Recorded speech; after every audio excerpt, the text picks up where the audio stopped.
Hey guys, hello.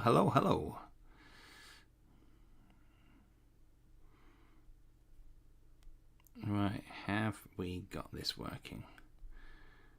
Aha, let me test the volume. Right, have we got this working?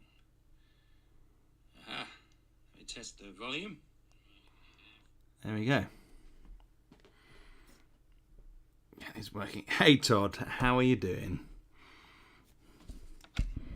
Ebbit, good to see you.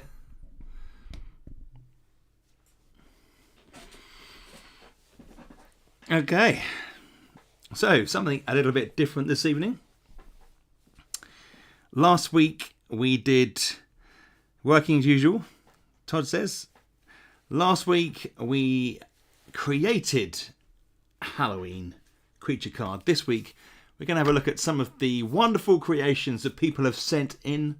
Have a look at them. Some great ideas going on. I love it. And we're going to discuss them. And to be honest, I'm not going to say whose they are. Okay. Now, if they're in chat, they can say, "Yep, that's mine." But I thought I would do it from the point of view where we're just having a look at them. And I didn't want to put any pressure on anybody by showing them on here and making them feel a bit nervous about it. But if they want to say, then go for it. But we will go through them after we've had a little bit of a discussion and waiting for some people to come in. We're just checking to see if lost to notification, and it popped up. Yeah. Oh, I was a few minutes late. I apologise. I basically was trying to set the screen up. It's something you can sort of play around with for a while.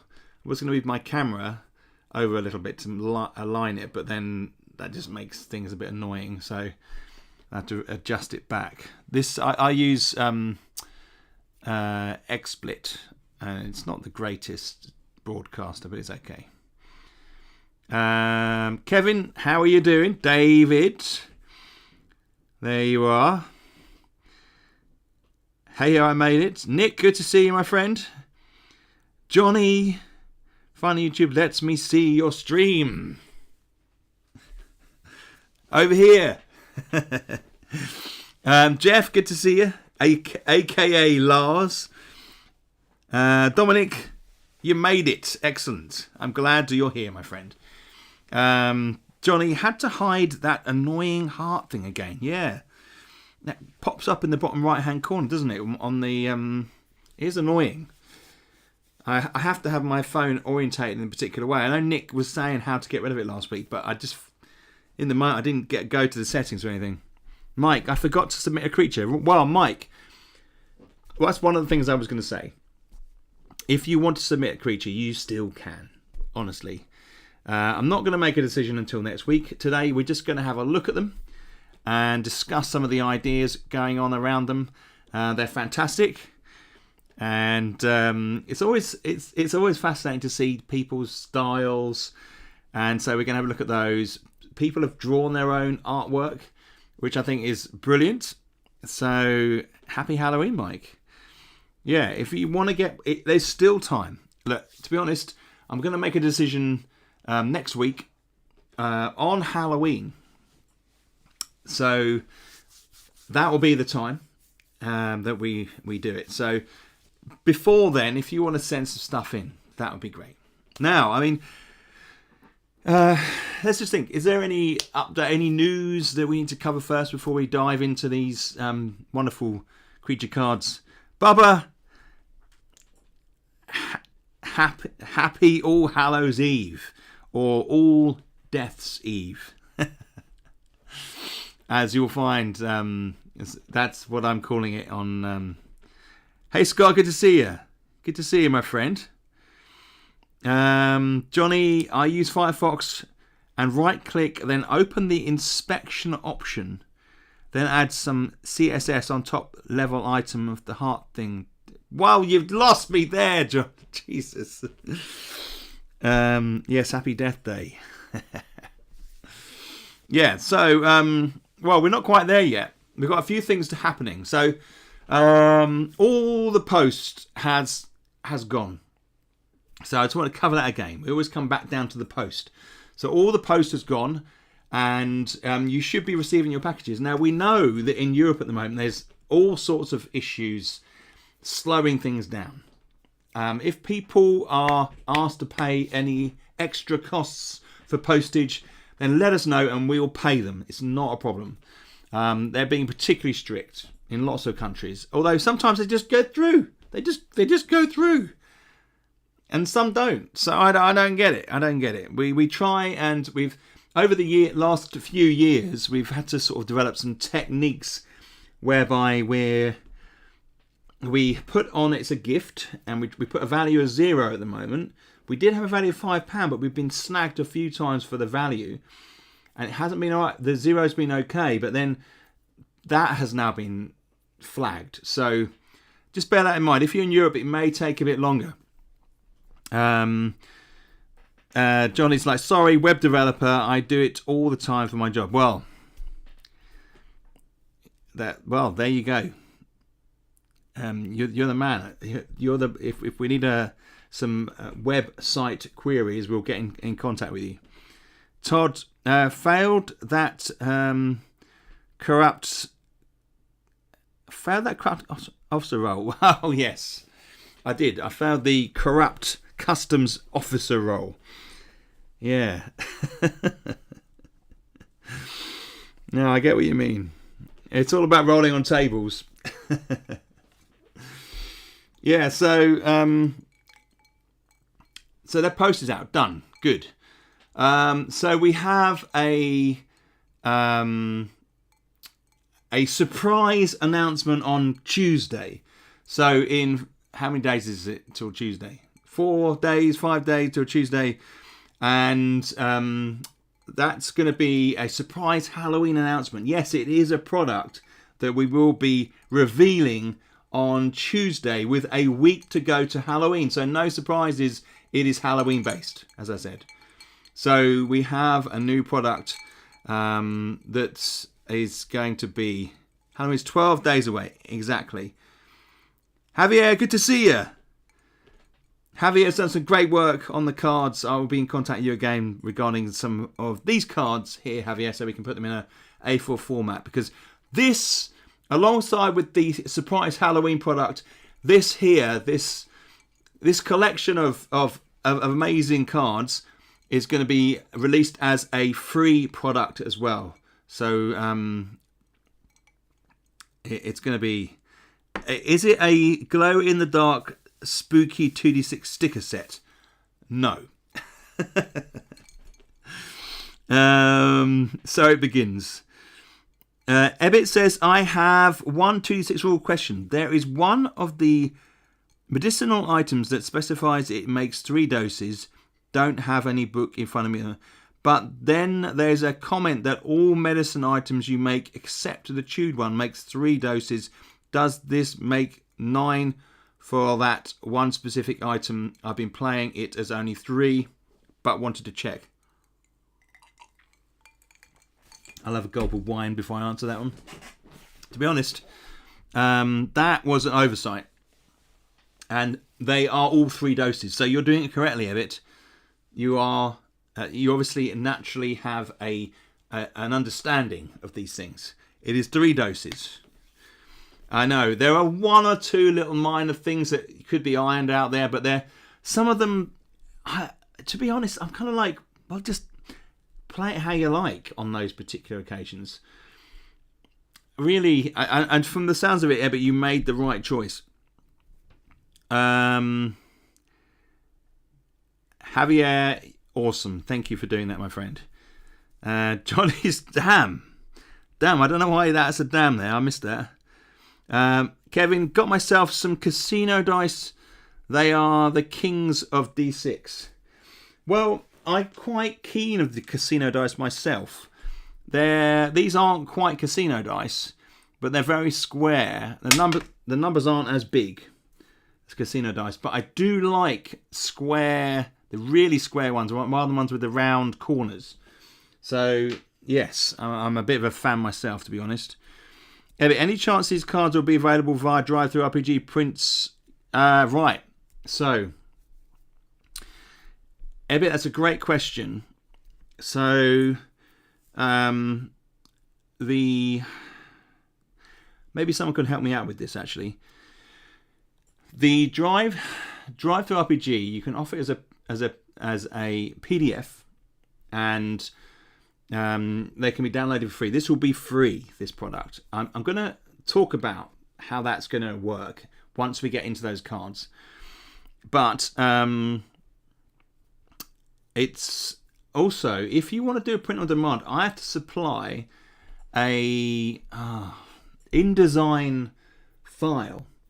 Now, I haven't got InDesign, and I haven't downloaded it to learn it yet. Now, I'm sure it's something I could learn, but again, on top of it, all the design I'm doing, man, with 2D6 Realm and this surprise product that's going to be out for Halloween, I've just been so kind of caught up with stuff. I haven't really got myself in a position to do that. I think that I would love to be able to release it as a print-on-demand product. It's just, I just need to navigate that. I know it's frustrating for people that isn't available, but it will be available as the PDF to print. Yeah, it is a really tough one for me. You probably see how much I'm struggling with that. Jeff says, I thought you rolled D3 to see how many doses, except for that one item where you... Jeff, that is it. Oh. Now, that is exactly what I mean is it's going to be 3. When Ebbet said it, it was more to do with the 3 than the 9 rather than... Yeah, so you roll to see how many doses you get. Jeff is kind of like... Jeff is one of the gurus of... Jeff, a.k.a. Lars on here, is one of the gurus of the rules. Okay, so he does remind me of my own rules, which is fantastic. How could you make a mistake on such an in-depth rule book? Sharp edges, 19mm inlaid dots. Kevin, is that the cards? 19mm inlaid, yes. I'll just agree. Always squared off dice will... Oh, right, I see. Squared edges, right. Yes. Yeah, I know what you're saying. Right, I got, the dice. Okay, yes. So, yeah, these aren't quite the large dice, but I just love a square. Ooh. When it's too rounded, not a huge fan of the really rounded corners. But I don't mind. Print-on-demand cards are not cheap. That is the thing, Kevin. Look, Kevin is an advocate for print and play, and we all know his stuff. Kevin, aka Mad Marshman. You just have to go online to see what you can do with your own printing. They are fantastic. His tuck boxes are the stuff of legend. Johnny, those steampunk metal dice are pretty scary. Yeah. Who doesn't love dice? I mean, they are just fantastic. Something about dice that taps into that primal nature. It's kind of like, I am taking control of randomness with this dice. It's like an energy that exists out there. We need a random number. This controls it. It's almost like magic. Gotcha. Wasn't sure what was involved in that. I got a copy of the deck of cards for Loom and thought that was really cool. Yes. Yeah. Loom looks like a fantastic game. I haven't played it. Javier, you'd need to relay out all your stuff for an InDesign file, Toby. I taught graphic design at uni back home, and yes, it's a simple enough software, but you'll have to remake what you have from scratch. Yeah. Just the thought of it gives me anxiety. Jeff says, so not a mistake. Page 21 says you make D3 doses. In the table it says for the health pace you don't need to roll. You see, I knew I had it right. Oh, Jeff, thank you. Look, look, if you've got any questions about the game, just ask Jeff. He's the man.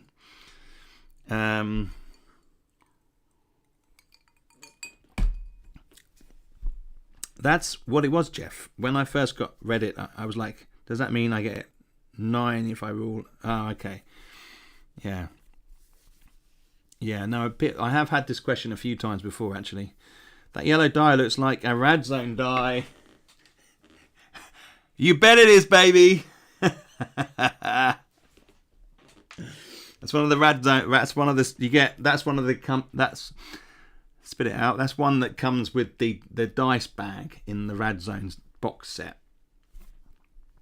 I've gotten into printing dice masters and making dice and love the sharp edges. Ebbit, that sounds fantastic.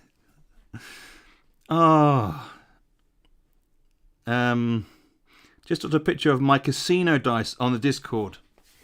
Put it on the Facebook as well. Johnny, but a good mathematician will probably tell you then no dice roll is truly random. Oh, okay. Doesn't quite have the power then, maybe. That. Does anyone else have them lying with their 6 face up to charge them up and for a better chance to roll a 6 when you need to use it? Blimey, I'm turning all my dice up to their maximum number. The problem is, the thing that would get me right is I would I love that. It almost feels like there could be an energy that could do that, isn't there? But I would then need to roll a 1 for something, and it would be charged to a 6, and that just would be sod's law. I'd argue that your life would be easier if you were to work on proper publishing software like InDesign, though, especially for replicating changes in your billion tables and cards. Yeah. The problem that I'd have is I'd probably still just drop an image in from Photoshop into InDesign. It may not be too bad to transfer everything to InDesign in the future. I need to... I use Publisher. It's the Microsoft free software you get with your Word and all that stuff. It just made sense to me that should be a universal format. Everybody accesses Word. Why doesn't everybody access Publisher? Tell me that. You know, Ebbit. Haha, if you don't keep your dice crit up, you're doing it wrong. I've literally dice jail I found at a random bookstore. It can hold almost a full 7 set. I've literally a dice jail. Nice. I've got images of like a box with lots of bars all the way around it, and you've got all your dice inside, trapped inside the jail. But those subscription charges from Adobe. Well, the Adobe. So Adobe Photoshop. I mean, that's the program that I know how to use. So it's just one of those things. They have you by the codlings. I've never heard it quite called that before, but yeah, I mean, if you're referring to cod pieces, then you could be right. I mean, Adobe is fantastic. I love Adobe Photoshop. I just really do. Over the years, I've tried other things, and on my iPad, if I'm drawing, I will use what's it called? I don't know what it's called now. Procreate, which is a great program to use, and I've tried other software. I tried to avoid buying into the Adobe thing, but it just came around, and that's where I ended up being. You know.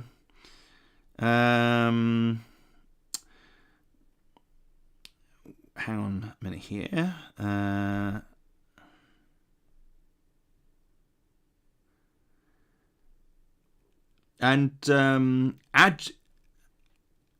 Agador, welcome, my friend. Good to see you. I go the other way with roll a die that has been sitting on 1 since the bad roll has been spent on the die. Oh my God! That is fantastic.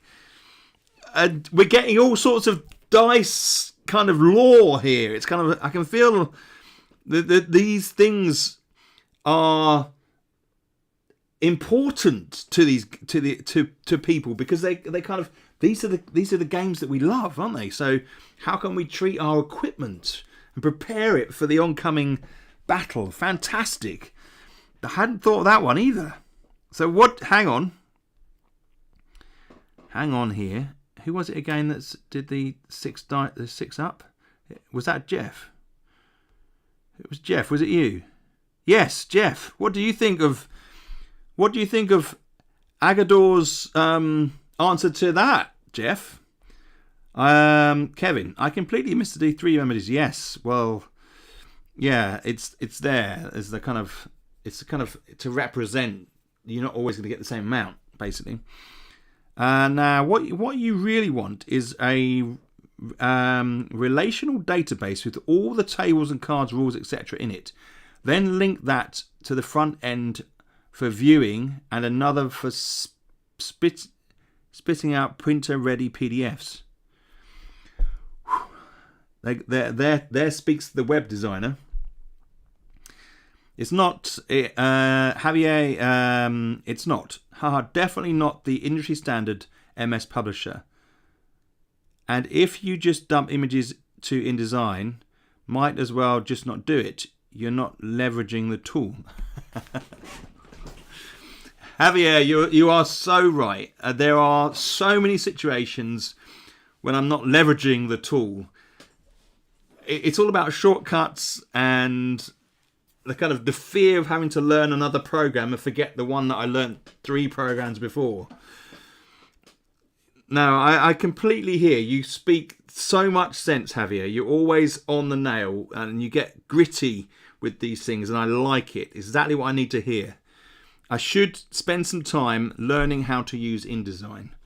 You're not wrong. And I've got other books, many other books I've written that aren't print on demand on Drive-Thru-RPG, and they could be there for people to print out.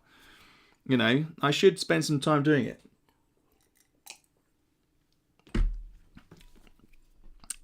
Interesting thought, Agador. Jeff is responding to Agador. That might explain why my charging of the dice technique isn't working. Fantastic. Thank you, Jeff. It's like... Right, Ebbit says, it's like a cave with bars and has an LED in it. It's actually probably too nice for naughty dice. Ah, I see. So, Ebbit, there's no doubt in my mind that you need to put a picture of this in the Facebook group and on the Discord. Okay? We all have heard your description. We now need to see it in reality, because we've all got something different in our heads, no doubt. Server typos. Lol, I'm typing one-handed while I sand my desktop I'm working. While I sand my desktop I'm working on. So you're sanding your desktop while... Okay. Right, so we need a picture of that. I'm going to have to cut out early today. Declan has school conferences tonight. Have a good night, everyone. Nick, my friend, take care. I'm going to be sending you an email in the next 2 days. Okay? Important stuff.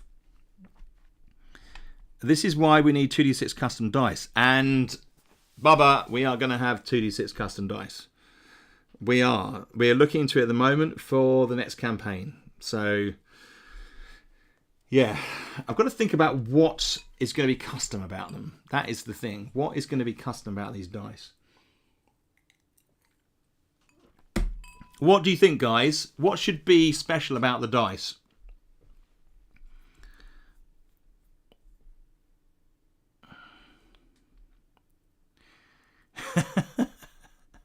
Ebbit says exactly. 6s on all sides.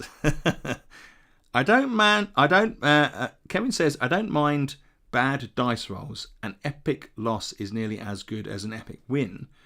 I do not fear character or party death. That's like some mantra there. I like that, Kevin.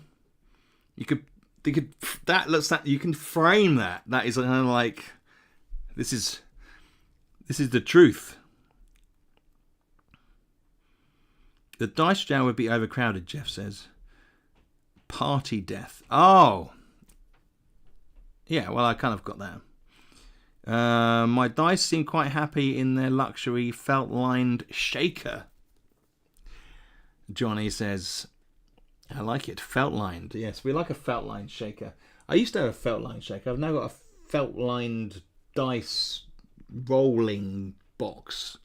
Whatever you call it. So we got here, have a 2d6 for the 6 pips.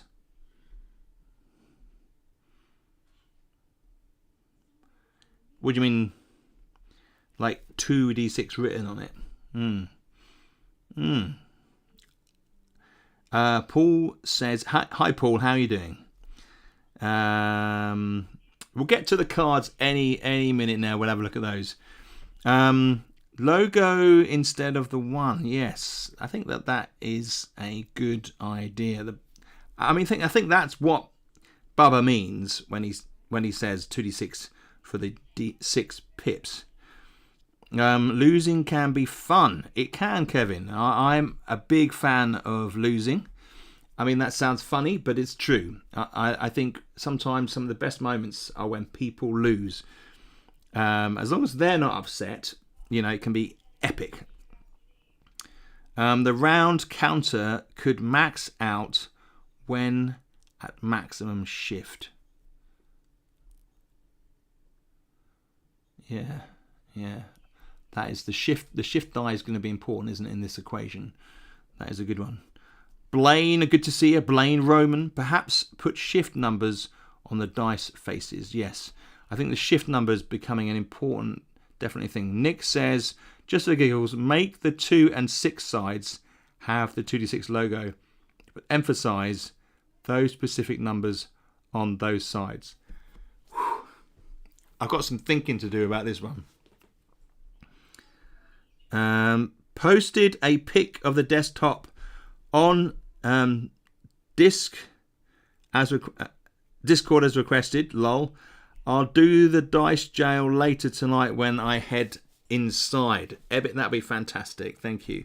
I'm looking forward to seeing your dice jail. Agador. I like the logo for the 1 for the fatigue tracker. I'm using a dice that has a logo instead of the 1, so it always sits in the same orientation and it's the same motion to flip to the next number. Lars, good point, Nick. If the 2d6 is substituted for the 1, you might wonder if you just rolled a 2 or a 6 and not realised it's supposed to be a 1. Yeah. Daniel, good to see you. Separate battle dice to have something on 1 for mishaps and 6 for prime attacks.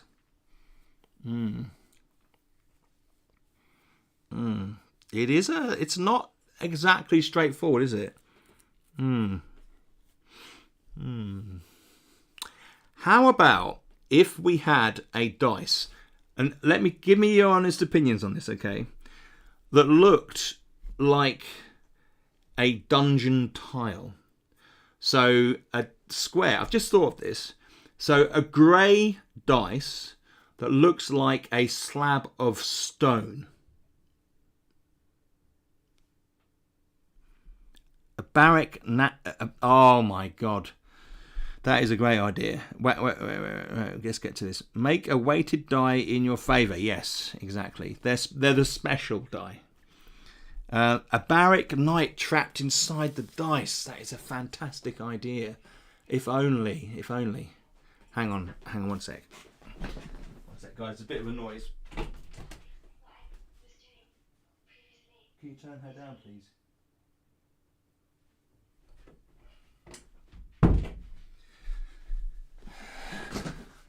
Right, sorry about that. How can we do that? A barrack knight, because the barrack knights are kind of like, they're quite prominent characters. What about the archway as a 6, like your Discord profile picture? That's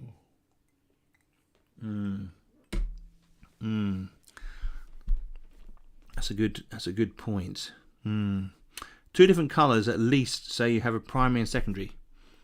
That is a great idea. Of course, Jeff, that is a fantastic idea. Yes to the slab of stone for the dice.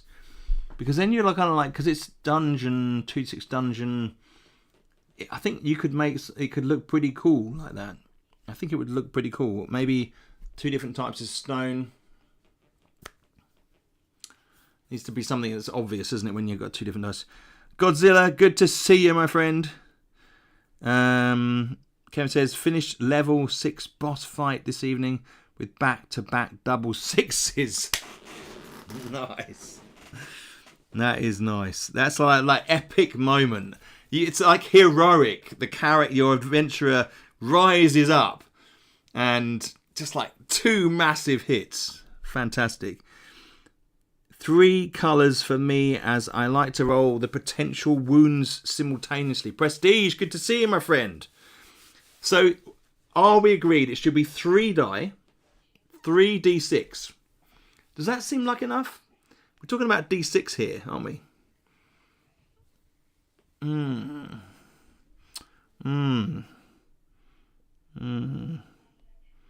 Use a clear acrylic die with a Barrack Knight image inside. Blaine. Fantastic. Ooh. Would that work? How would the image, would it be? Ooh. Be like a little bit of paper inside or something? I like the idea. Swords for the pips or other weapons, Paul says. Nice. We could have, take this, right?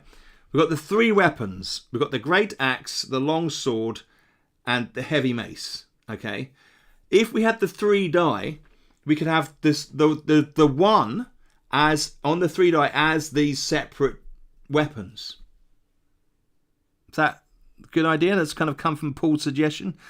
Still recognisable as a related specific to there's a but not confusing like using actual 2d6. Still recognisable. Okay. Kevin, I roll 3 dice, primary, secondary, and number of exits. Yes, a lot of people do that. It's definitely 3 sets of 2d6 with 3 colours. So 3 die with 3 colours, kind of stone looking, each with the number 1s being the 3 different weapons that you can pick in the game. That sounds good. Make the dice from rubber, so when you throw them across the room or hit them with a hammer, they survive and cause no damage. Rubber. Scott wants rubber dice. So if you, and as a bonus, if you stand on them, they don't hurt as much. 3rd dice would also be good for number of exits. Yes. Scott, yes. Kevin loves that. Johnny says, how about a laser engraved 3D version of your YouTube profile picture inside the dice? Oh my lord, Johnny. Paul, I roll 3 different dice for room generation, gets doors same time. Yes, I think a lot of people do that. I haven't done that on the stream just because I like to make a moment of finding the dice, finding the doors. Prestige 4d6, 2 primary, second, wound, and shift. 2 primary, second. Okay. Johnny Paul. That is heresy. You must roll in sequence as prescribed. How dare you? Yes, the separate weapons on the die. Cool. I think that's going to be... I think we get... This is a brilliant brainstorming session. Thank you, guys. I think someone was getting at this, but instead of 2d6 for the round counter and shift modifier, just incorporate together on the same die. Hang on. Let me get my head around this. If someone, instead of 2d6 for the round counter and shift modifier, the round counter, right? Not the round counter. Got you. Just incorporate together on the same die. Wow. I like the idea. It sounds innovative, but I fear the amount of emails that I might get as a consequence. It may be that people wouldn't necessarily understand. I've got to think about that. That is a fascinating idea. It could be something we incorporate on it anyway. Although we've already got the map with the 2 spaces for the die, which look great. That is interesting. Plus a shift die as a 4th die. So how many die? Are we thinking 4 die then? Regarding the idea of having the Barrack Knight inside the dice, look up Liquid Core dice sets. I need a link.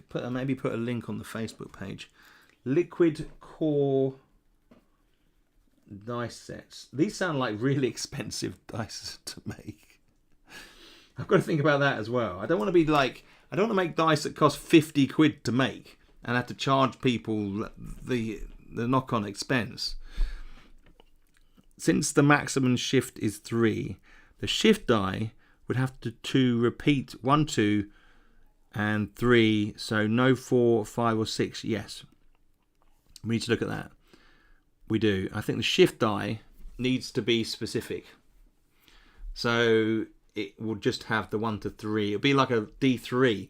In fact, having a D3 will be handy because we do have D3 situations. So we definitely need a D3. So we definitely need a D3. So D3, stone, weapons on 1. I think that sounds probably a good idea. So instead of pips, you have the actual numbers. So a big 1, then a small +0 in the corner, and so on when it gets to +4. Blimey, that is fantastic. That is excellent. 1. I wonder whether they're better do that. +0. Fantastic. That's the round dice. Yes. God, I knew it was the right thing to bring this up.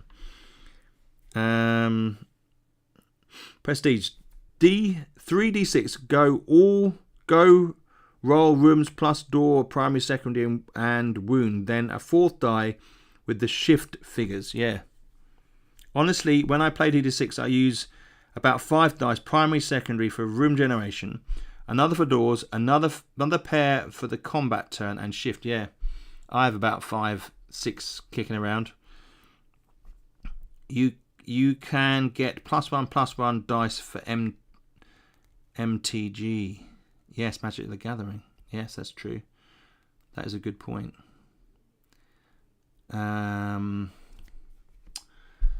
Right. So, what do we... I mean, the problem is, guys, every time we add a dice to this, Godzilla's like, that's 6d6 then. I would have a pool of dice used for treasure. The ones that roll bad go to the dice jail. Oh, that's what the dice jail's there for. I got you. You probably have trouble. I just didn't occur to me. You'd probably have trouble getting anything by numbers, but numbers on a dice. The shapes tend to leave little room for images. Exactly. Well, I mean,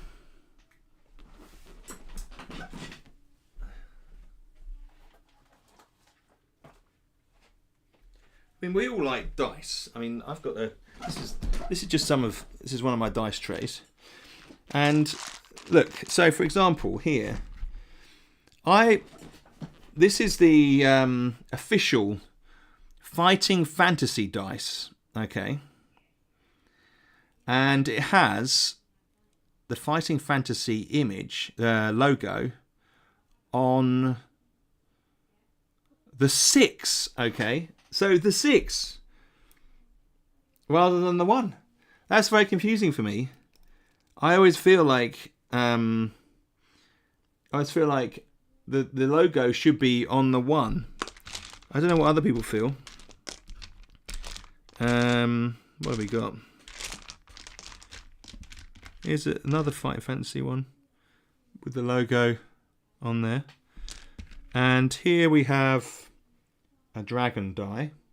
So you've got the red one there, and then that's got that on the 1. So there's no... I've never been a big fan of having die that have logos on, but here I am thinking up some dice with a logo on there. Unless you're doing a D6 with two 1s, 2 2s, and 2 3s, that could be the thing. I might do that, because we want a D3 dice, I think, because there are D3 tables in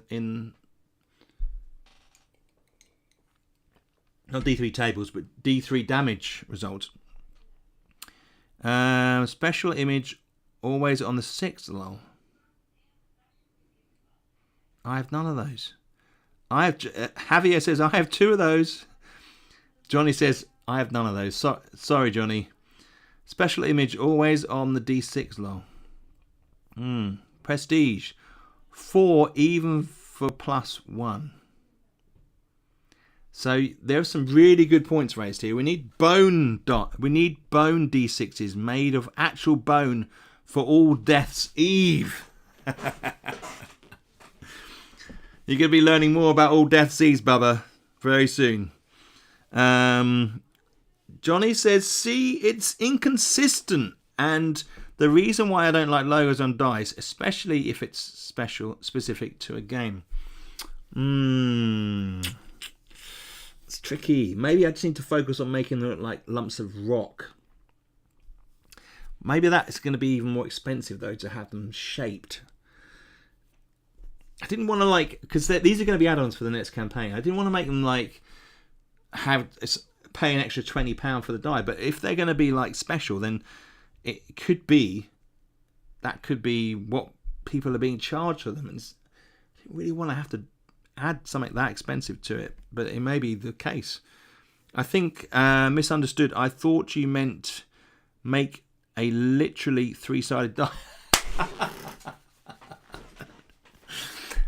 No, you just have to put the 2 1s. I see what you're saying now. No, you can't make a 3-sided die, can you? Can you? I don't think you can. You got 4-sided die, and there's some funky 4-sided die. But we've got, for example, on this blood possessed here, one of the one of the amazing creations that have been sent in for the Halloween creature card competition. D3 damage. There it is, right in front of us. D3 tends to be a helix dice. Oh, I get it, yes. One of those weird ones. David says that is how Dungeon Crawl Classics does a D3, 2 on each. Exactly. And I don't, weirdly enough, all the dice I have, I don't have a D3. I've got say 2 and 4, 8, doubling up the squaring, whatever it's called, doubling the numbers.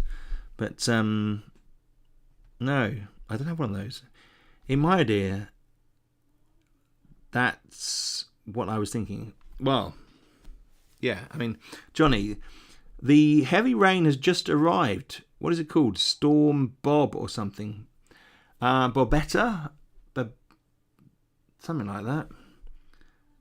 Babette? Something like that. Yes. Yeah, no, we've had a lot of rain. I think it's going to hit us later as well. Yeah, good luck making a 3-sided die. Yeah, Babette. There we go. Got to say, no, you can't. Missed that. Lars, yeah. Don't want them too expensive, but on the flip side, don't want them to be cheaply made and ultimately disappointing. Yeah. It's true. Maybe there'll be 2 types. I don't know. 4 is the minimum. Godzilla, I think you're right. I think we need to look at least 4. Definitely at least 4. Though Bob is a scary name for a storm. definitely. Could you consider 12-sided dice, 1 to 6 twice, as rolls better than square? Paul.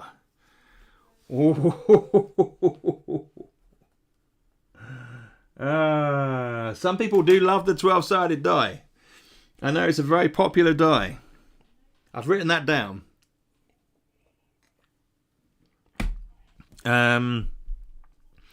Could you make a D3, but it would need some curves? Yes. You can. They are weird, and I don't know if they are truly random. Exactly. That is my thinking. Would they be truly random? Then there are 2 and 3-sided dice, but the game is called 2d6, so we should stick with the 6-sided dice. Kevin, I like your thinking. D100 is the best. Godzilla comes in there. Maybe we should do a D600.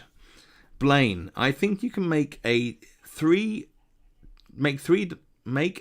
dice if shaped as a wedge, and 3 of the 5 sides are used. Kevin says there are 2 and 3-sided dice, but the game is called... Yeah, exactly. Get yourself a dice tower and all the dice roll well. Love that. Nice one, Kevin. He comes in there. Get a dice tower. Just do it. D3 sphere dice actually exists, lol, Todd says. Elaine, I have a D3 that just repeats 1 to 3 twice. Elaine, welcome. Comes in with a very wise... I completely agree. I think it's going to be a D6 with 1s repeated twice, 2s repeated twice, and so on. You can simply have a normal D6 with only numbers 1 to 3 repeated. Exactly. Godzilla. That is what we're going to do. This is 2D6 dungeon. We're going to have... That is going to be it. Yeah, definitely going to do it. Okay. Maybe we'll have a special golden D12 dice, which is a special add-on. Maybe.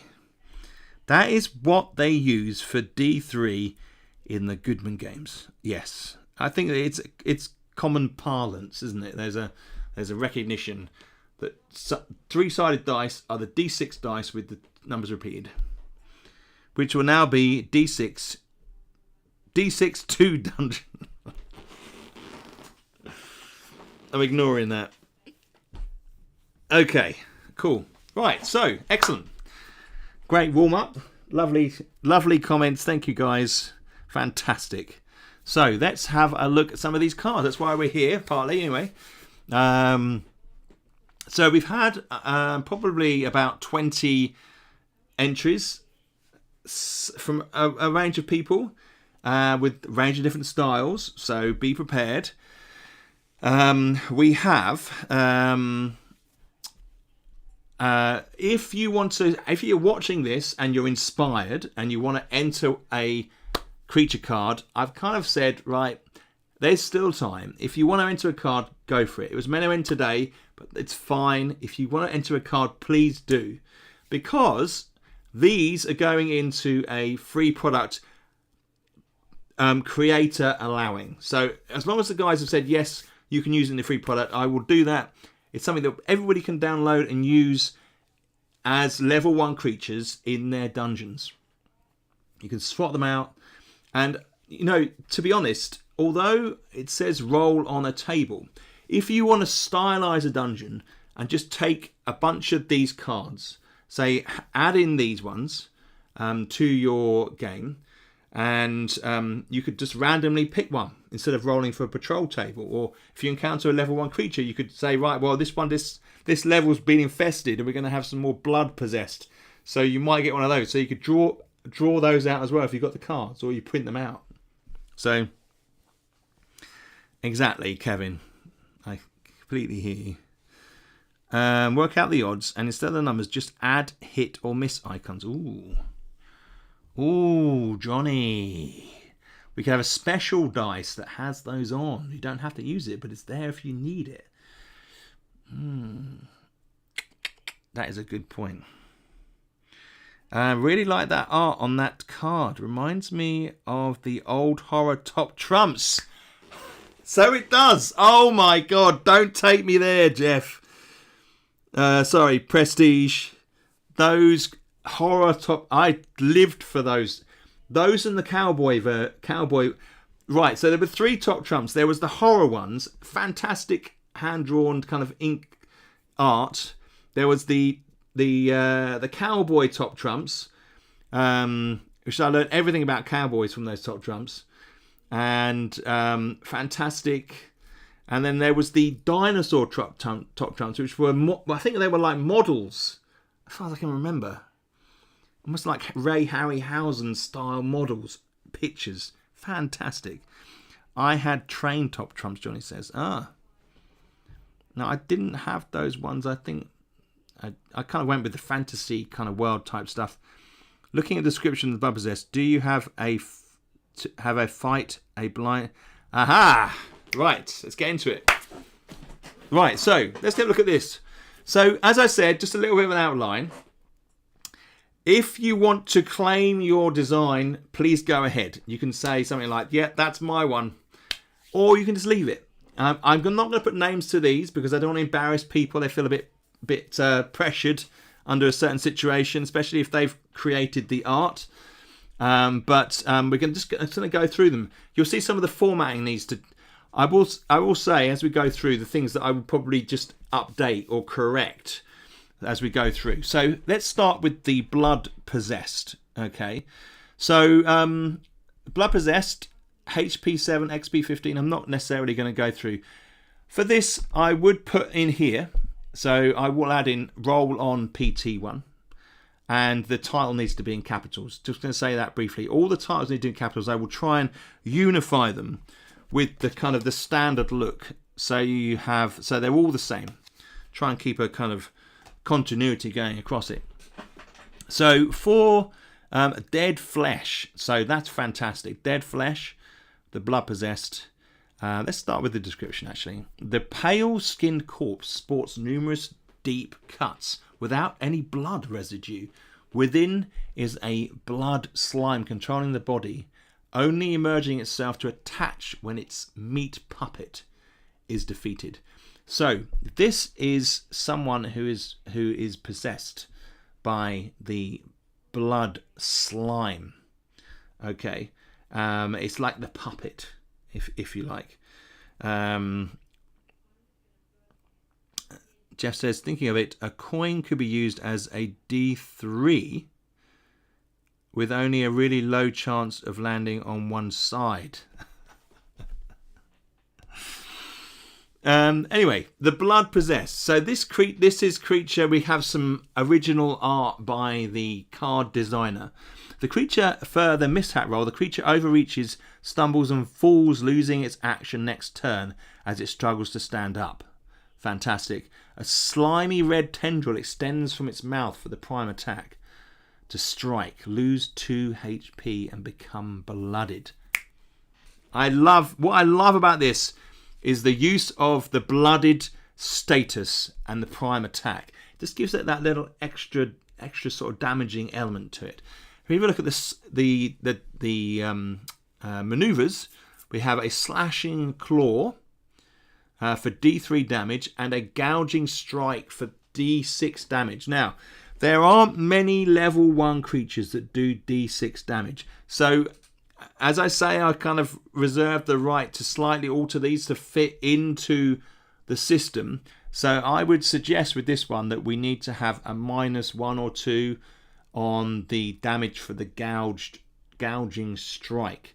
Because if you're playing a level 1, you've only got 10 HP, and that might well become quite damaging if they get hit by that D6 more than once. You kill them in 2 hits, basically.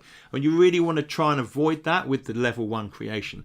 This is an undead. Right, let's have a look here. We have the next one on this particular is the Blood Slime.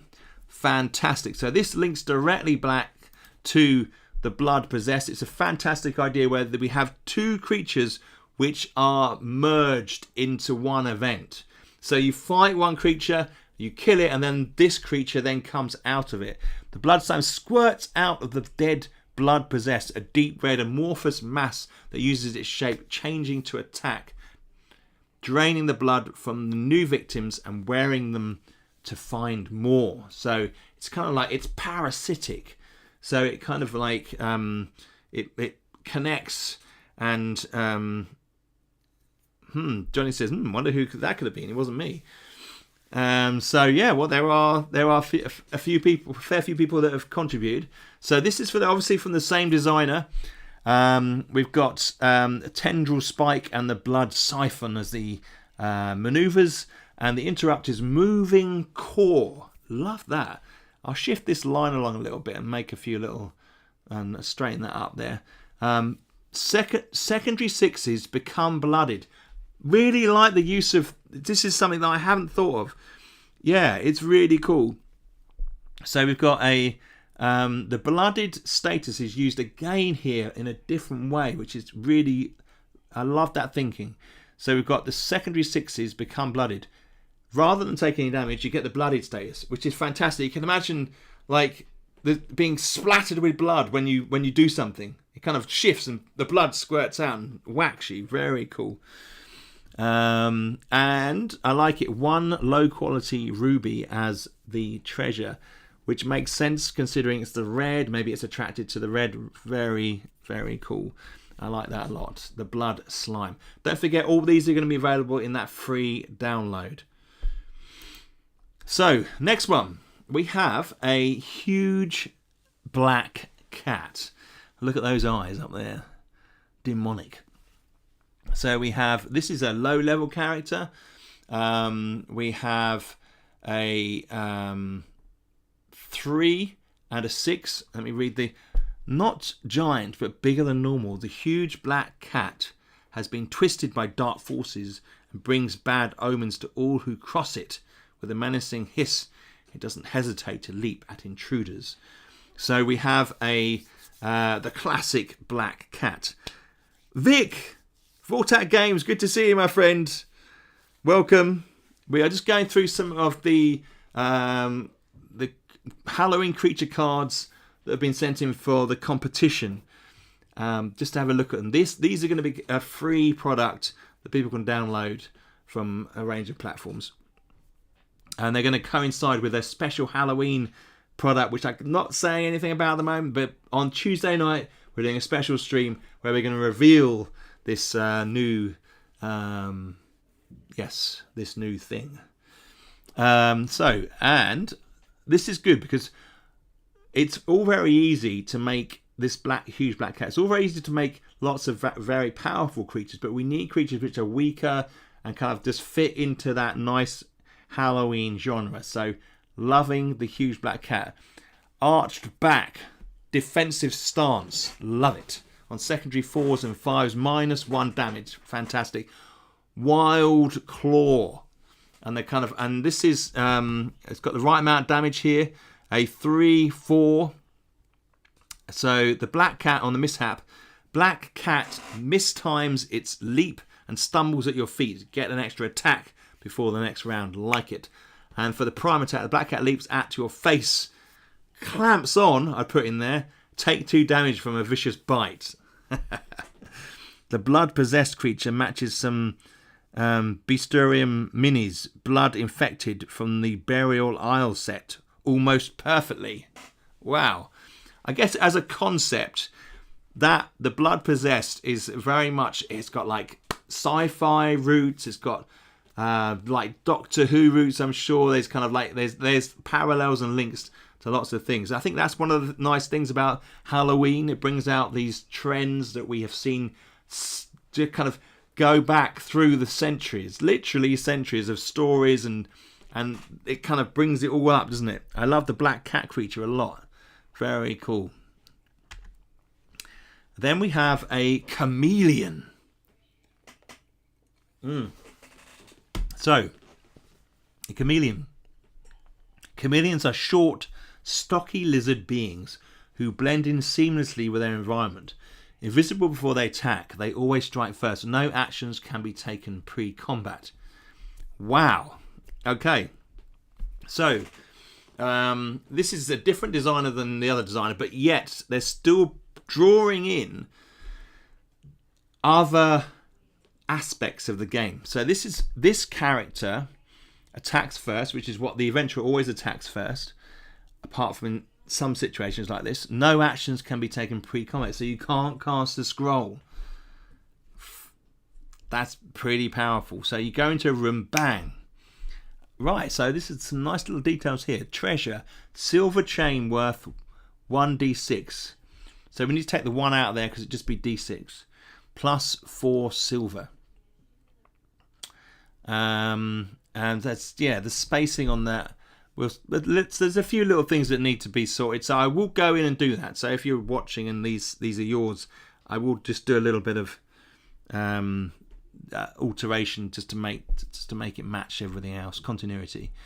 Scale skill on primary 3s and 4s, -1 damage. Blend in with background on secondary 2s and 5s, -1 damage. Right. Okay, so interesting. There are very few level 1 creatures that have 4 dice that they can affect. But a lot of them are -2, so because these are -1, I think it kind of works. There's more chance of it affecting a wider, broader range of attacks. We have Claw Scratch equals D3 -1 damage. Okay. And Tongue Lash, like that one. D3 damage, shift attack, numbing poison, -1 shift next round. Very good. I like that a lot. Chameleon's tongue sticks to the wall, gain an extra attack next round. Like that one. That's the kind of the image that you can. It's a kind of, it forms in your head. This is what good writing's about, when you get images and you can kind of envision it. The chameleon fades into thin air, regenerates 3d6 hit points. Roll d6. 1 to 4 equals lose next turn trying to find it. Wow, that is powerful. So they gain the 3 hit points, but you also may lose a turn. I think that's probably just slightly too powerful. So what I'd probably do with that one is just bring it down to 1 to 2 lose next turn. A lower chance of it happening, just because I feel that for a level 1 character that may be too powerful. I'm looking at this character, I'm thinking that maybe the XP should be slightly higher as well. There's a lot going on here, even if the HP is lower. That is an interesting one. Very interesting. Great, fantastic. Ghost Skeleton's the next one. Clad in black cloak, ghost skeletons are dual battle axe wielding undead terrors who can dematerialize. They can only do damage in their material form, which is when they are vulnerable. Wow, that is fantastic. We have the treasure's 1 throwing axe. I like that. That's a great idea. I love bringing that sort of thing in. In fact, that's something that I probably would like to have put into more of the characters, that sort of treasure. Having that as an outlet to gain items is actually a really sensible thing. And I've kind of, when you're so close to something, it takes you seeing something like that to remind you to throw in other stuff, no pun intended. Ethereal bones on primary 1s and 4s, -2 damage. Crossed axes block on. Nice. I love it. Axe bash, D3 -1 damage, and double slash. That looks great. The skeleton's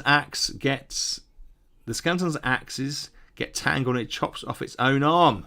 It loses 2 HP and that does half damage. Again, double effect. So we've got the 2 HP gone, but also it now does half damage. That is very cool. I like that. And in fact, that sort of effect can mitigate some of the overpower maybe that you can get in a character. So the skeleton hits for the prime attack. The skeleton hits with an axe, vanishes and materializes behind you. Lose 2 HP and all shift on the next round. Wow. There are some pretty harsh results from that one. Nice. I should have put lockpicks as treasure on my cards as my character has run out. I am an Undead fan, so this one's cool. It is, isn't it? Very cool. I'm a massive Undead fan. When I was a teenager, I had an absolutely massive, humongous Undead army for Warhammer Fantasy Battle. Oh my god! I can remember one Christmas just sitting there sticking skeletons together in front of the TV. I was very happy. Scarecrow. So this is good. We've got it's a weaker character. Scythe block on primary 4s and 3s and 4s, -1 damage, and that's pretty low, but that's fine. It's got a long swish with D3 damage. So this character he's pretty weak. That's what we need, weak characters. Made of sacks stuffed with straw and dressed as a farmer, Scarecrows are clumsy and surprisingly strong. Armed with a scythe, they're animated on all Death's Eve by practitioners of the dark arts. So they should be. Scarecrow stumbles awkwardly for the mishap and has trouble regaining its balance. Add +1 shift for 2 rounds. Very cool. That's a bit of a turn. I like the same designer here using these mishaps and prime attacks in a very effective way. Cool feel to this one. Yeah, definitely. The Professor Snape, nasty guy. Definitely. The Scarecrow's scythe sweeps your legs and you fall. Lose 1 health point and your next turn as you get up. Wow, combinations there. Okay. The Boogeyman. Born from people's fear, the Boogeyman preys on the vulnerable. They hide in the shadows and fear the light. The Boogeyman is weak against fire. Add +2 damage to any fire attack you use. Now, that's interesting. This designer is using the description of the character as a space to describe extra elements, extra mechanical elements to that character, which I have avoided doing, but I think it works perfectly fine in these situations. We've got camouflage, fine. It's someone who hides, used to hiding in the shadows. Hidden punch, just kind of pops out of nowhere. Disguised kick. These look like good damage totals to me. The Boogeyman steps into the light and panics to find somewhere to hide. They miss their next turn. The Boogeyman pounces from the shadows and strikes fear into your heart. Lose +2 shift next turn. Fantastic. I like it. I like it a lot. Killer Clown. Okay. So, we have a nicely centered and aligned. Move this. There's a little thing I move across here. The dodge on this there. But we have a human that's gone insane and wanders looking for victims to attack. They wear a clown face as gas mask and carry a carving knife. Now you see, I'd be tempted just to add in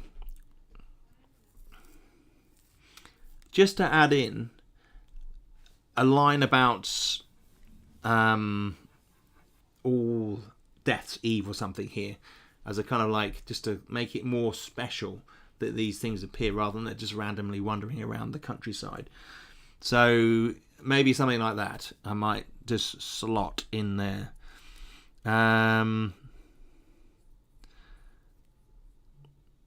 He looks very nasty for level 1. He really does. Mask block, yep. Kind of catch it and it hits the mask. I like that. 2 -1 damage. Dodge on secondary 3s, -1 damage. Fantastic. The clown's gas mask slips after your attack and they choke on the noxious gas, causing D3 damage. Nice. Looking at these health points here, I feel like this one could be slightly higher XP. So that might be something that's slightly shifted a little bit. The Killer Clown sprays a red noxious gas in your face. Primary attack. Lose D3 HP. Fantastic. And I missed the slash attack. D6 minus 2 damage plus special attack. The blade finds its target. Cannot use one random piece of armor this turn. Okay. No, I like that a lot. So one of the things we have to consider with this one is because it's level 1, the people that are fighting this creature are more than likely only to have one piece of armor. So it will be their one piece of armor that is not in use. Something to take into consideration. Okay, Pumpkinhead.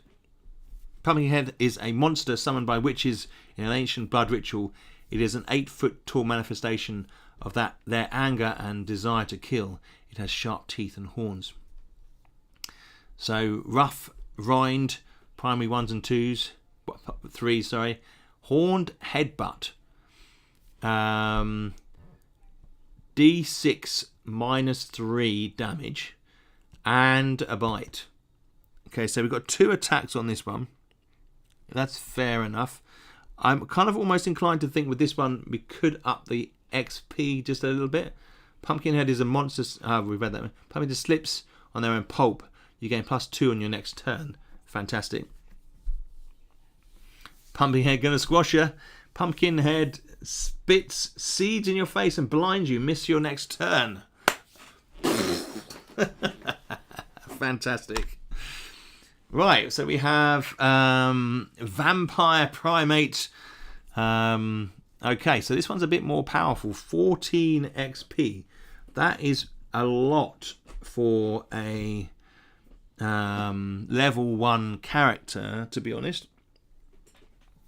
So let me look at some of the other ones around. XP should be higher, probably. It's also got 2 interrupts and 2 attacks. A rare vampire variant originating from monkeys that cannot eat solids and only feed on blood. They have found their way into civilization and attack indiscriminately, infecting their victims. Okay, yeah. Vampire trips on its own long tail and falls because it's a primate. Okay, so it's kind of got the other appendages. The vampire leaps, sinks its claws into your ribs and its teeth into your neck. Take D6 damage. Wow. This is very OP, this one. We'd have to look into maybe slightly rebalancing this one. So we'll have to have a look at that. But that is pretty powerful. And we have a witch. The witch is, in a word, evil. They have a taste for the blood and flesh of people. They enjoy causing trouble, cursing people, and destroying the world. Know why you fear the night. So this one again is pretty powerful. Blinding flash, primary flying dodge, fire eyes. Looks like the right sort of damage. Now has a special attack, poison dagger. Lose 1 health point for the next 2 turns.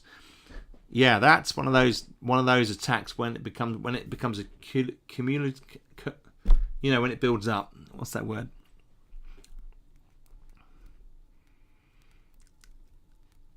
Yeah, definitely, Kevin. We could definitely tweak those. That's not a problem. I think that's the thing about anything like this. When I put them together as a publication, I'll just go through each one and just slightly tweak them. It'll just be small numbers. There'll still be people's creations.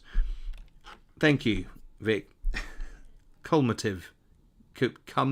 Anyway. Accumulative. That's the one.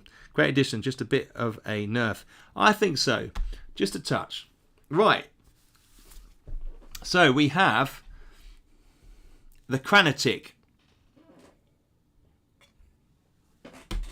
So cranium and tick combined to create this beast. Loving the artwork. We have the Cranatic preys upon the minds of intelligent beings from hiding. While not large, the real danger of the pest is its penchant for attracting other monsters to its location as it is attacking. The brain bite. Bubba says. Which of vampire... yes. Yeah. So, a nimble dodge and the carapace for its interrupts. Brain bite. Ooh, that sounds juicy. And psychic shriek. Very cool. Attracts a random patrol. Fantastic. So this is, again, a creature that's bringing in some other element of the game into the design. Attracting a random patrol. Roll on level 1 patrol table -1. There you go. That is another really, really inventive use of mechanic in the game.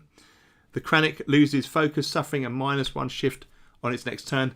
The psychic attack triggers a traumatic nightmare. Lose 2 HP and -1 shift on the next turn. For the prime attack. Wow. I tell you what, something that's becoming very clear to me is that when people are designing these, they really like to throw in these penalties on some of these attacks. Very cool. And roll on HST1. So it's like change on the kind of layout there. I like this creature. Twix says it makes other things happen and escalate faster. That's true. Definitely a nice knock-on effect going on there. Very good. Jeff reckons that there should be no damage as the random patrol is tough. Yeah, could you imagine if they got 3 of those at a time? You would get it would be 3 random patrols appearing while you're fighting. Imagine you could end up fighting tons of... Yeah, it is... One of the things about these sort of design things is you have to kind of bear in mind, I guess, initially it looks like a great idea, then you suddenly start to play it out in your mind, and it's kind of yeah, I like the idea. I'm going to leave that. That's staying in. That is staying in, and people can... It is in the free pack, so you better download it and give it a go yourself and see what happens.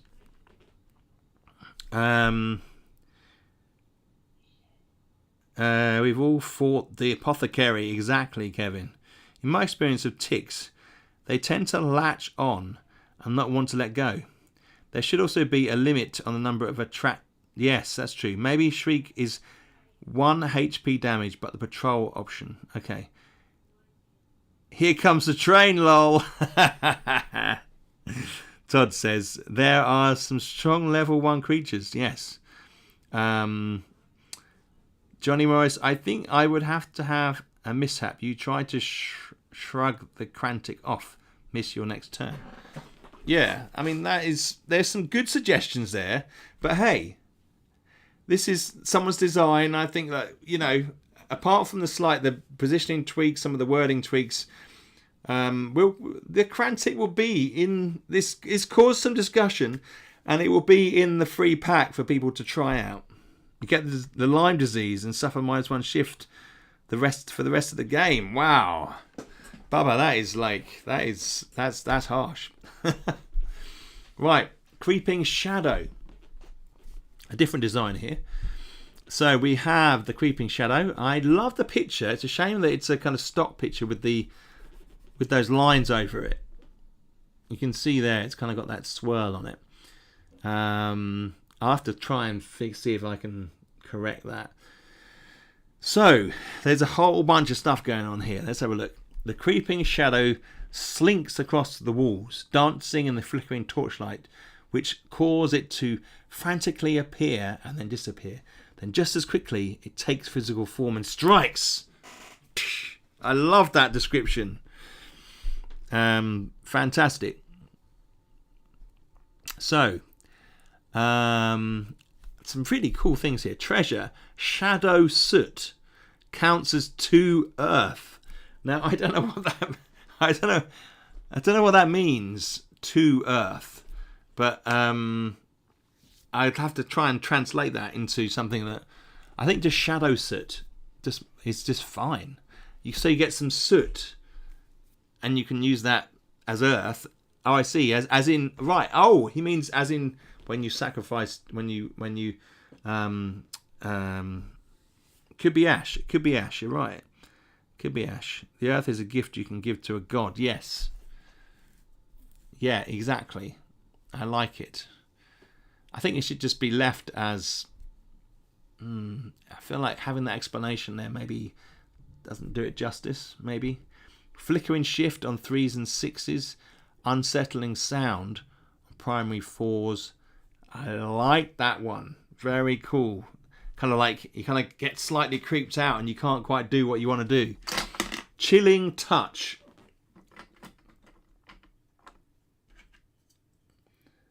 Let's have a look here. Chilling touch. Yeah, that was good. Soot blast. I like that. This is a good one. One of the gods. Yes, exactly, Kevin. Kevin, you're right. And then D6 -3 damage plus special attack. Temporary blinding. Miss next turn. Wow. The creeping shadow slink. Oh, we've read that one. As you shift around and move closer to a torch, the creeping shadow fades. It misses its next turn. Oh, that is fantastic. I love that one. I love that idea. Try as you might, it seems you are unable to hit the apparition. Regrouping, you miss the next turn. Okay. And really like the way the Prime and Mishap are themed. Some really good writing there. Well done. Okay, so we have the Dol Sothach. Sothach. Sothach? The Dol Sothach. We've got this creature here, small yet deadly. These territorial fungal creatures are the result of unknown chemical waste reacting with fungal mold and other debris when dumped in one of the dungeon trash piles. I love it. I love it. I love it. Very good. I think we need level 2 characters to fight most of these level 1 creatures. I'm not criticising, but I'm including mine in this statement. Going to be hard to fight. Yeah, I might just... As I say, Kevin, there might be slight bit of tinkering because we want a set of level 1 creatures, okay? So we need... Obviously, it might be a bit unfair on people. So I'll be very sensitive to people's designs, okay? The Dol Sothach trips over a piece of random junk falling from its body. Gain 1 free attack against it. A cloud of bugs nesting in the doll's junk is disturbed, flying into your face, biting and stinging. Well, I don't know quite whether we should go with the doll's junk as maybe just in the creature's body or something like that might be more sensitively dealt with, maybe. The fun with concepts is putting out the ideas and then seeing what sticks versus what gets revised. Yeah. No, I love this one. This is a great idea. In fact, it has very much a feel of a traditional D&D style creature, a result of the dungeon, you know, and I really like this one. So you might find this one in Rad Zone 2, Jeff says. Bubba, you are all bloodthirsty and want to see us fall in the dungeon. Yeah, I think that's the case. The fun with yes, these creatures are amazing. Great imagination. Blaine, I second you on that one. These are fantastic. Nice thing is you can keep the concepts and scale back the power. Exactly. It's going to be very sensitively adjusted on some of these, so don't worry. So I am terrible at creating things, but going through these has given me an idea for an any level creature. Are there any of those? I haven't looked at every creature. Any level creature? You mean one that can be kind of what would you call it? Scaled up. Is that what you mean? On the layers, we've got 4 of one type of creature, so scaled up, like level 2, 4, 7, and 9 or something like that. I can't remember. exactly. This feels like the trash compactor creature from Star Wars. It's a bit like that, isn't it? Okay, next one. So we have a ghoul. Fantastic. Right, so no treasure. You can see here, there was a bit of a problem with the template.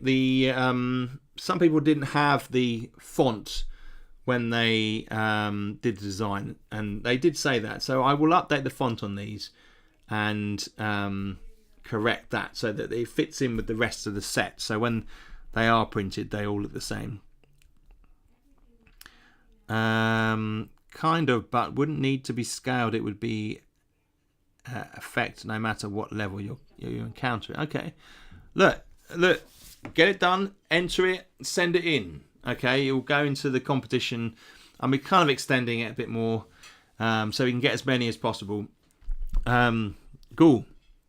So ghouls feed on the many corpses that litter dark places such as these.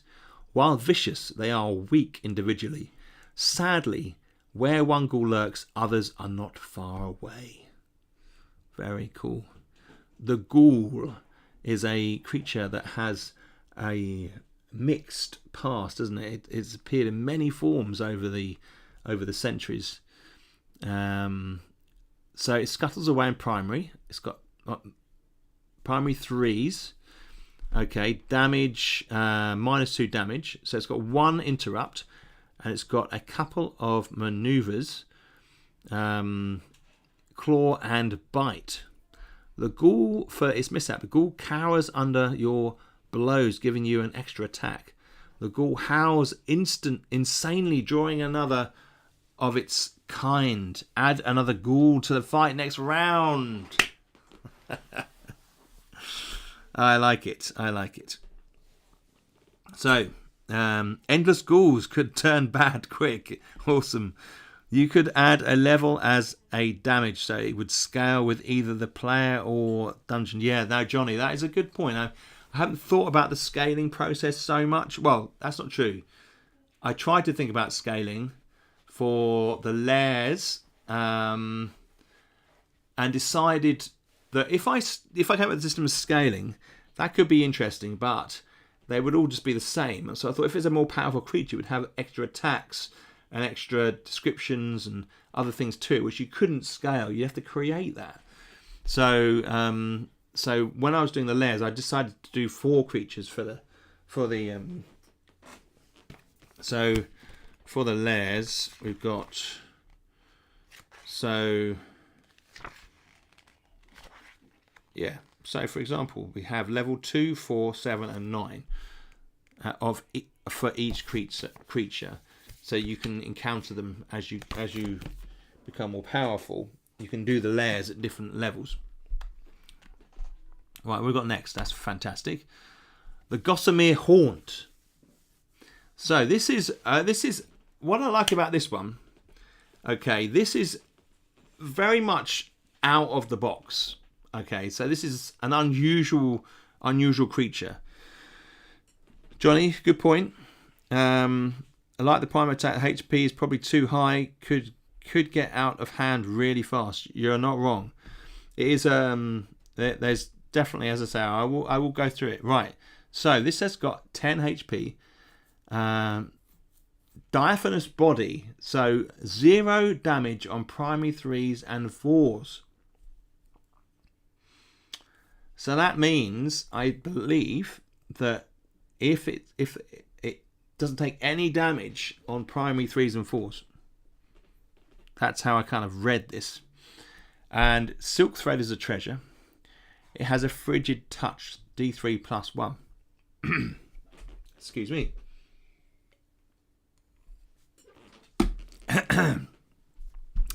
Gossamer haunts are cobweb-like remains of those lost and abandoned in the dungeon depths, dying alone. They seek to wrap themselves around the living to feed on their warmth. A chance gust for the mishap attack. Gust of air blows the haunt away from you. It loses 1 shift for the next round. The haunt wraps tightly around your body. The cold is painfully intense. Lose 4 HP. So, I think One of the things about this one is it is, again, out of the box. This interrupt is interesting, and as a concept for a creature, again, it is something different. So that's very cool. As their own character, you're in a bad place if 2 maneuvers use as primary and second interrupts. Yes, you would be. It is a good point. So that is definitely something to think about. Definitely something to maybe potentially tweak. Right.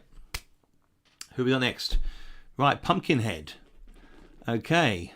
So we have cursed into what stands before you. The light that shines through its crudely cut mouth and eye sockets is the burning rage the monster wants to inflict onto anyone that crosses its path. Ugh. Vic says it lends itself to being better against some weapons like DR in other RPGs. Yes, potentially. Smoke screen, love that idea. So the smoke coming out of it. Pumpkinhead drop on secondary. It's like a slam. It does fantastic. Black billowing smoke over. Takes the monster's view, get a free attack as the creature is blinded 1 round. The seeds that are spit at you are engulfed in flames and explode on impact. Take D6 plus 2 damage. Jesus Christ, that is a powerful attack. Right, so, in fact, looking at Fire Breath, D6 plus 1. There are very few level 1 creatures that do D6 plus 1 damage at level 1. I don't know whether there's actually any that do plus 1 damage on the D6. So that would need to be adjusted. And so would the prime attack roll, because it's just OP. They're very powerful. It has a high XP of 35. So that's something to consider. But yeah, that is pretty powerful, that one. You can see what designing these things is kind of fraught with balance. Trying to make these things balance. Sometimes it takes me longer to make stuff than I anticipate because I'm trying to balance it with everything else. Right, so this is cool. The shadow is always watching, always following, and always ready to step out of your shadow and become you. Even if that means you are no longer. It just stops. Maybe you no longer exist, or you are no longer. Full stop. I don't know. Maybe the full stop's there, but we can't see it. It misreads your attack. You next attack. Your next attack deals double damage. I like the double damage idea. Slight adjustments here. It reads your maneuvers perfectly. On your next attack, the damage is dealt to you, not the shadow. Wow. That is vicious. I like that. Copycat is a great idea, but this could be devastating at level 1. Yes, it could be. Copycat uses your recent attack against the shadow, matching the damage. Wow. Shadow play. D6 damage. This guy is OP. This guy is OP. Yeah. Yeah. He's probably slightly too powerful for a level 1 character. We need to look at this one. This throws up lots of interesting questions. We also got roll once on ECT1, WIT1, and MISC item. MISC item is definitely a new invention, I think. Listen, all the ideas that go into this are fantastic. Very cool. This could be a level 4 boss. Like the concepts, though. Okay, so I think we've got a few left. So well done, guys. We have got. You can see here the person's had a problem with the font, so we'll sort that out. I'll change that. We have the Haunted Dolly. Okay, this is called Chucky-esque. We've got some. They've got the font there on the. That's interesting. So they've got the font on the shift, but not on the other ones. Okay. Quick slash D6 minus 2. That's fine. Using, and it balances out with the hit points and the XP. Excellent. Using cursed gemstones, witches capture souls within dolls. They bewitch the dollies to do their bidding and protect their domains. Now, I don't know about you. What do people think? Chucky, sorry. Need to catch some sleep. Some amazing creativity and ideas on the cards. Looking forward to seeing them all. See you later, guys. Bye, Scott. Take care. Good night, my friend. We have. So I kind of feel like the use of the word dollies has very much a kind of a childlike association. And for that reason, I would be tempted just to put they bewitch the dolls to do their bidding and protect their domains. Now, for some people, that may seem like just a little thing, but I feel like that would work better. As the dolly scuttles around, it snags a thread, pulling an arm loose. It loses one shift. Fantastic. The dolly slices your ankle. Cool. You lose one shift for reminder of the remainder of this combat. Okay. Wow. I like it. There's definitely the effect on the shift there. That's the most powerful stat. But why not, eh? The high pumpkin. So we've had a couple of pumpkins. I think is it 2 or 3 we've had, including this one. Again, same designer. We'll deal with the font.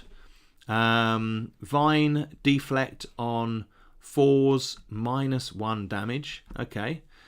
That's pretty weak. Looking at the XP and the HP, but still fine. Seed shot.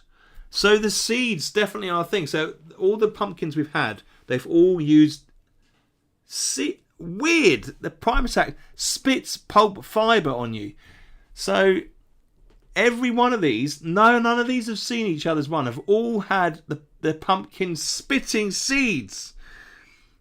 It's the pumpkin guard. Yeah, it is. Wow. The great pumpkin that Linus is always looking for. I think I wield tripod when I hear dolly. Yeah. Oh, that's true. Yeah. The dolly. Yeah, if you're a dolly, you're moving the dolly, aren't you? I love the soul trapped in a doll is dope. Hey Jason, how you doing, my friend? Jason, if you're going to have a pumpkin, you've got to have seeds and pulp. It seems that way. Look, to be honest, that being English, we don't really have pumpkins over here very much. But I know that it's tradition, isn't it, in America, to have pumpkin pie. So you guys are going to know more about that sort of thing. Now, I assume that the 3 people that picked the pumpkins are American. Are they? I mean, that is interesting. But you don't have to put your hands up or anything. But Vic says, dinner time, Toby. These are great. I will catch up soon. Thanks, Vic. You're awesome. Take care, my friend. Don't forget, guys, Vic has an online store, Vortac Games. Go check out his online store. Leave him some likes, some ticks, some hearts there. Get him, boost up his social a little bit. He's an important member of this community. The first a shop to stock outside our website. So fantastic stuff. He's a massive part of this community, guys. Right, so we have Seed Shot Vine Whip. Okay, that because they do have vines where they grow from. Created from the belief of children looking for treats. When the children grew up and stopped believing, he turned evil and now attacks trespassers in his domain.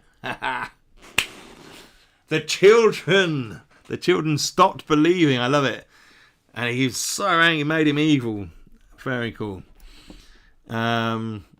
Cool.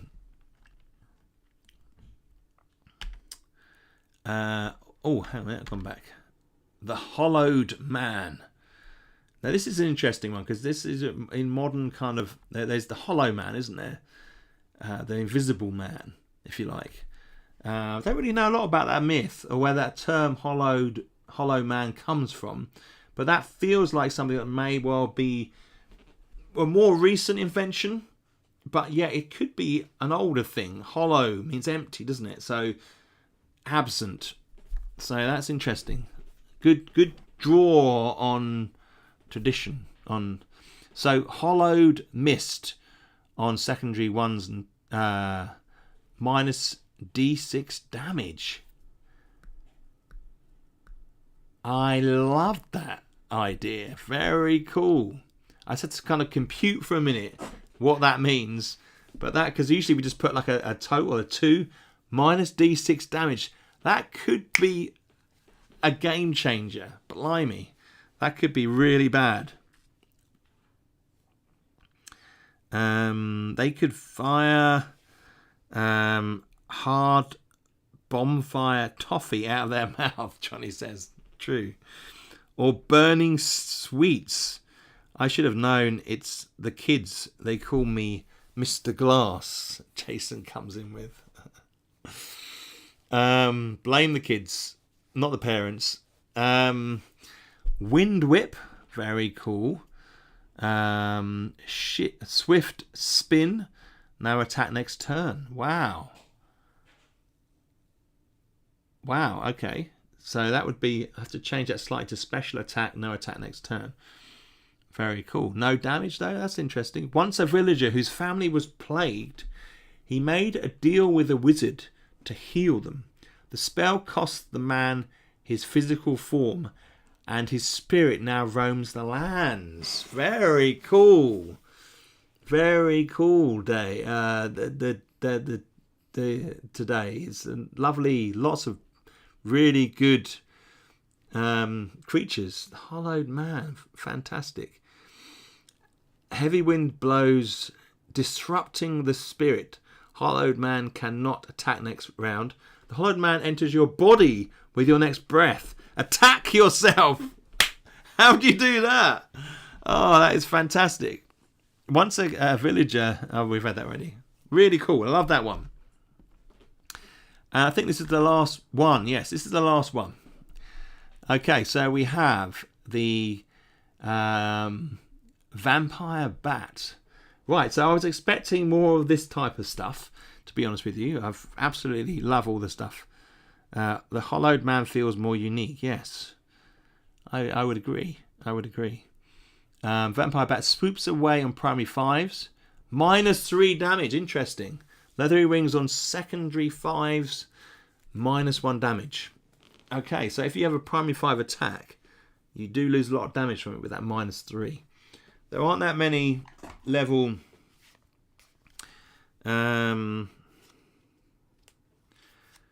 yeah.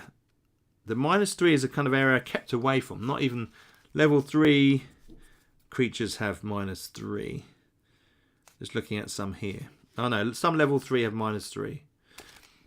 I think that's where it begins. So that's probably potentially slightly too powerful. Scratch D6 -4. Might spend a lot of time not doing damage with that one. Bite D6 -2 plus special attack. Vampire bat gains HP equal to damage. I love that one.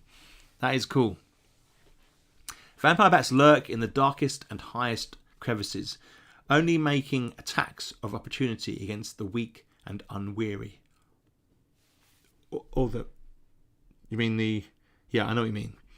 The bat, realizing you are too tough, a meal, flaps off. It leaves the combat. Do not gain XP. Now, that is an interesting concept. Okay, so we have no monsters that escape combats at the moment in the game. That would be the first to do that. It's a flying creature. It's doesn't speak. It can't alert anybody. So I don't see why that can't happen. So that's fine. The bat fixes its fangs into your throat and gives you a bite. Become blooded if you take damage. So you've got to attack. Use the bite attack from there. Yeah, I like that. Very cool. There's a lot of thought gone into this one. Very nice. I should have watched this. Rabid idea bunny stampeding running through here. I don't know. These creatures are all really cool. Thanks for the effort. Thanks for the cool ideas you've all come up with. Yeah, no, they're really cool. It's been a lot of fun looking at those, and we're back down to the blood possessed. So 1, 2, 3, 4, 5, 6, 7, 8, 9, 10, 11, 12, 13, 14, 15, 16, 17, 18, 19, 20, 21, 22 entries. And Sorry was driving. Haunted Doll was based on Chucky. And Pumpkins based on Great Pumpkin from Charlie Brown. Fantastic. Oh, good old Charlie Brown. These creatures are all... Yes. Yeah, no. Dave, really like your Hollowed Man. Very cool. Right, so I'm going to pick one of these. Now, there's still, if you're watching this and you want to enter a creature, you can. These, as long as the people who've invented them are happy with me doing so, I will make the slight corrections so that they all match the standard format for the cards. I mean, there's a few that I might just slightly tweak so they're not too powerful. And they will go in a set that will become available on Tuesday. So keep your eyes on that. All right. They're going to be. It's going to be free download. I'm not going to have people make these things for me and then me charge people for them. So they're free, and they will be under the 2D6 official banner. They will be called something like 2D6 Dungeon Halloween Monsters, something like that. And they will go on Drythroat RPG, on my website, and on itch.io. So that'll be lots of fun to do. And there'll be the other surprise that we're going to be doing around about that time. So very cool. I wanted to make it very obvious that it needed to be replaced, not wanting to attract any copyright claims. Okay. I should say that I had hoped that Toby had a shadow picture to substitute my stock photo. Oh man, I think it looks good. I can tweak mine per some of the comments, Toby. Save you some effort before editing overnight. Honestly, Todd, don't worry about it. I'll do it. Just because then I'll have it here and no toing and froing. Let me have a think about it. I might not tweak. I might tweak some. It depends. So anything submitted after this won't be included. No, it will be a bit. It will be. It's just obviously I'm going to have it published on Tuesday, so it really has to sort of be with me over the weekend, so that it can be ready for Tuesday evening. So we've got like 4 days. Definitely feel free to tweak mine. It can be tricky to design something that is strong enough but not too strong and still be level 1 difficulty.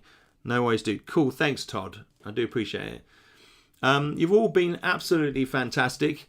To be honest, we don't need something to talk about, really. It's just nice, the chat that we have at the beginning. Really good community vibes. Really nice for me to be able to sort of chat with people and see people's comments. And I love seeing people's comments and taking them on. Because, you know, as I've said before, I spend a lot of my time on my own, just working in a fantasy world, in a kind of bubble. And you guys are the people that matter to me in this world, and this whole kind of creation that we're doing. And it's fantastic to be able to hear some of your thoughts and to sort of pull them in. Right, I'm kind of fading a little bit here, so I think we're going to wrap it up there, guys. Now, is there anything that people want to know before we finish? Anything any questions? Just to reiterate, I'm going to be doing a stream on Tuesday night. It's a bonus stream. Jeff says his 7-day trial of Photoshop is over. Okay.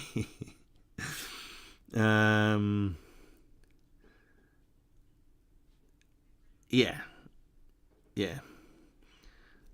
That seems to make sense, Johnny. I can tweet them tomorrow, make it a little easier. Look, I mean, if you want to, you can. This Tuesday or Halloween. So this Tuesday, basically, the reason why I say Tuesday is because I'm going to launch a surprise Halloween product, which isn't this, okay, on Tuesday. There'll be more information on the Tuesday, with 1 week exactly until Halloween, because the Halloween products that I release, I want people to have a bit of time to get their hands on them and then to maybe then use them. On Halloween itself, I'm going to be doing a special Halloween stream. So I'm going to be doing 2 streams next week and 2 streams a week after. Tuesday and Thursday, more like. Definitely Tuesday. Thursday is my normal day for streaming, and I want to try and keep that date. But just because Halloween lands on the Tuesday the following week, I wanted to give a week ahead to release these Halloween products so people can have a look at them and play with them and have like a spooky 2d6 experience. And the more will come out. More will come out.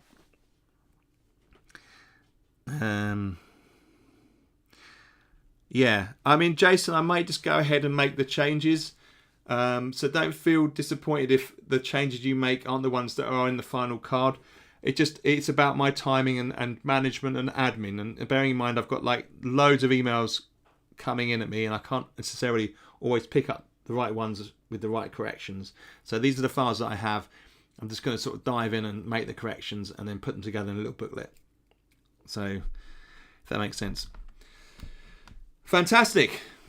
Okay. What a great... There's just so much stuff coming out of this. It's just mind-boggling.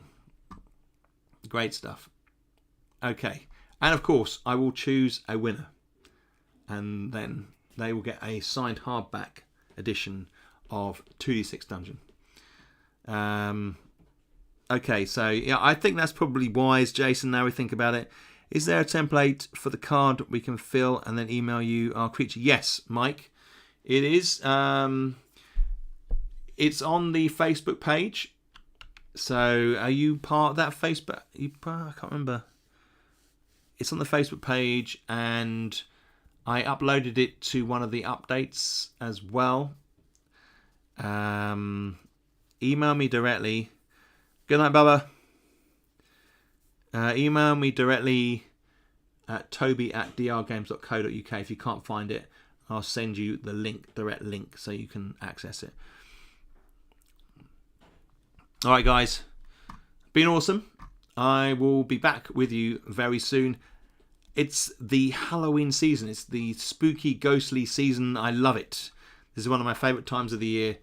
I fully embrace all of this kind of, all this dark magic. All right. You take care. Johnny, good to see you, my friend. Yeah, send an email. Some people don't use Facebook, that's fine. Or Discord. Is it on Discord? There's the Discord channel. Good night, guys. Take care. It's been awesome. I'll catch up with you very soon. You take care. Have a good weekend.